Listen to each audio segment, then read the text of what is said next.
if the Leafs play the Bruins in the playoffs, and at this point, it looks like they would play them in the second round, do you think they have any chance to beat that team? And even before we jump the gun, you could even talk about your thoughts on if the Leafs can beat Tampa in a 7-game series, because it's going to be a dogfight those first couple of rounds. But based on what you're seeing right now, how much faith do you actually have that they can A, get through Tampa, and then B, take down the team that is on pace to set the record for the greatest regular season in NHL history? The way I see it is playing Tampa, to me, people forget, right? See, the Leafs lost in 7 to Tampa last year, and I know they lost playoff series before that, but this Tampa Bay Lightning team is historically good. 3 straight Stanley Cup final appearances. Unbelievable. But from what I saw last year from that series, I put it as a coin flip. It's going to come down to 1 overtime, 1 save, 1 deflected shot that goes off an ass and picks a corner. Tampa, I see it as kind of a straight 50-50. Against Boston, and certainly being the team that does not have home ice advantage, that being the Leafs, that one we're an underdog. I would put that one, I mean, even in hockey, I would say 60-40. People will flip out, but in hockey, that's a pretty heavy favorite. It's not too often that it's more than that. We will need something to happen in that series. We will have to get luck, or we will have to have goalies who play out of their mind, have their best 2 weeks of the year, or maybe Matthews, Nylander, Marner, Tavares just goes off and does something with regard to their shooting percentage that we've never seen before. But as I see the team now, and like I said, I'm expecting them to add, I can see, again, I see Tampa as a coin flip. Boston, we're an underdog. Because I was having this conversation with someone the other day about kind of sports in general, and specifically to the NHL. I am always the first one to say the best teams have the best players. Look at the teams that win the Stanley Cup. They have Sidney Crosby. They have Alex Ovechkin. They have Kucherov, Stamkos, Hedman, and Point. The best teams have the best players. But I think now more than ever, it really and truly is about having the right cast of characters on your team. And maybe that's because of the cap. I saw a stat the other day that hilarious. 27 teams in the National Hockey League are within 3 million of the cap ceiling. Yeah, awesome as well. Insane. So stupid. So I think now more than ever, you need the right cast of characters. So you can put a team together with a lot of talent, and it doesn't mean they're going to be very good. When I look at Boston, I can't believe I'm saying this. It's almost perfect.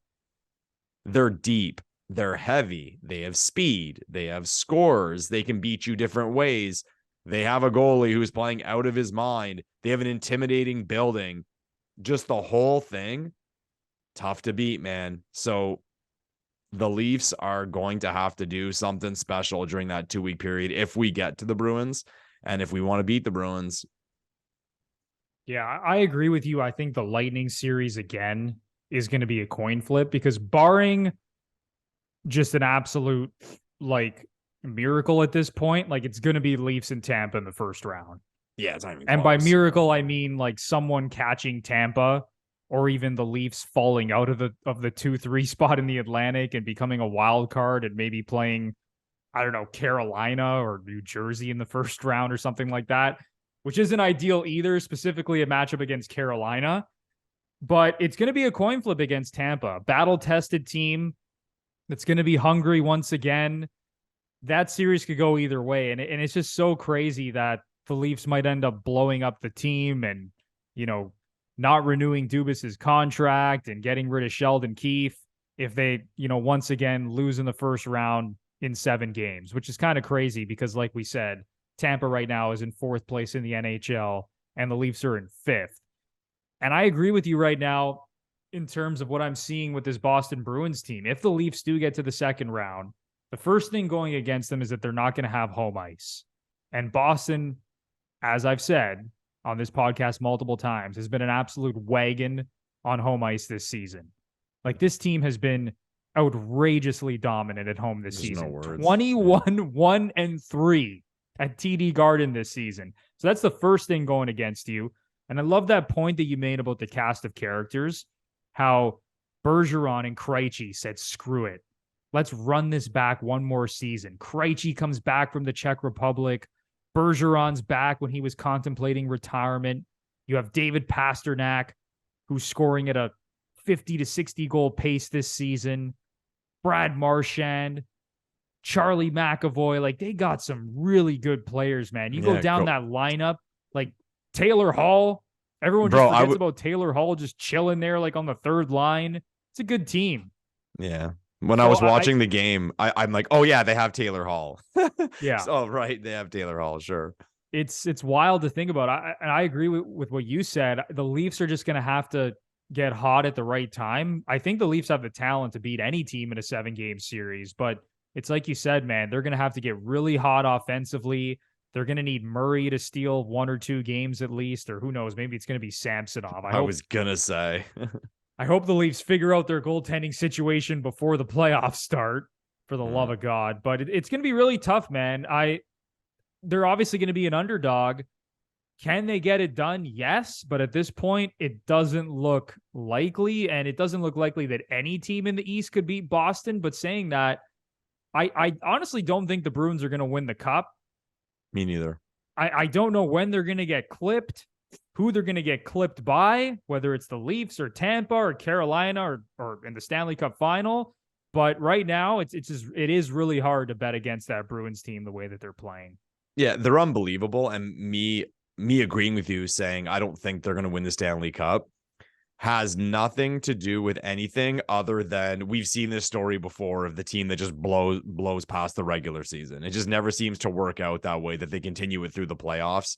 They always seem to have a bad streak at the worst time, or just, their goaltending collapses or something. I'm not necessarily predicting that for the Bruins. I'm just saying, like, we've seen this before, and maybe they do it. I mean, who knows? A quick stat for you. Only one of the last 14 President's Trophy winners has gone on to win the Cup. Sorry, how many, Bruno? One of the last 14 President's Trophy winners has gone on to win the Stanley Cup. And that was Chicago? That was the Chicago Blackhawks. The shortened year. I believe it was in 2012, 2013. Yeah, so there you go. That's a crazy stat. I'd like to compare that to other sports. Teams that finish at the top of the standings, how well they do in the playoffs. It'd be interesting to go even deeper, see how far they go in the playoffs. But even on this topic, right, and total Leafs fan conversation, the format, like, people are going to be screaming about the format that these teams have to go through each other. Now, you tell me, right? It almost benefits you. There's an argument that it benefits you to be in a wild card spot. Because if you avoid that side, like, it would benefit Toronto. There's an argument there, because at least they don't have to go through the Metro side of the bracket. Yeah, because they get to the other side of the bracket. Exactly. And there was a few years ago, I remember it was the Rangers. They finish in a wild card spot, but because they finished in the wild card spot in the Metro, they avoided Pittsburgh and Washington in the first 2 rounds. Then I remember they ended up losing to the Sens, like a bunch of losers. But it was funny how you have these teams way ahead of them in the standings. And remember, the Rangers had the benefit, quote unquote, of playing Montreal, as opposed to playing one of their division opponents. And then again, they were Montreal and Ottawa, and Ottawa was sort of like a Cinderella team that year. So they had a pretty clear path to the conference final. So it's not cool, man. It's not cool. Like, I don't have an exact solution. Like, people say, 1 versus 8 makes it way better. I don't know. Because you still have to reward, I think, winning a division or something like that. But I mean, the talk's going to come up because it's affecting the Leafs, and I'm sure it'll talk up even more if and when they lose one of the first 2 rounds. Yeah, and I'm sure we'll talk about it more close to the playoffs. We'll have our 20-minute rant on how bad the format is, but we'll save that for another podcast. Yeah.